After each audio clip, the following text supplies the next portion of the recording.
এখানে আমাদের ত্রাণ দেওয়ার জন্য যারা এখানে কাজ করতেছে তাদের খাবারের ব্যবস্থা এবং যাদের বাড়িতে খাবার রান্না করার সমস্যা তাদের জন্য এখানে যাই হোক ডাল, মাংস এবং ভাত, এটা আমরা লক্ষ্মীপুর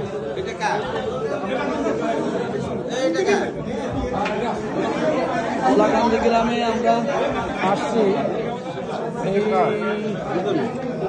উৎসব নির্ভর, কারণ যুদ্ধ বন্যাটুকুর দুঃখজনক ব্যাপার, তারপরেও সবাই মনে হচ্ছে এটা একটা কি বলবো, ভাষা হারিয়ে ফেলি। কারণ কি দেখেন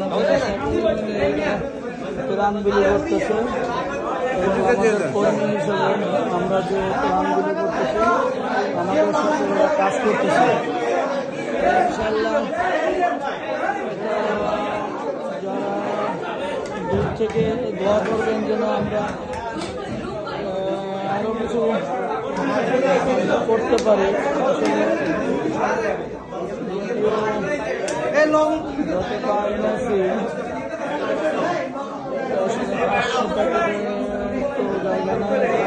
আরো বেশি আবার 2-3 দিন পরে আবার আসবো ইনশাল্লাহ।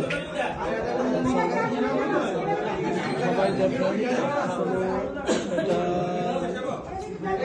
আত্মতৃপ্তিটা ভোলার মতো।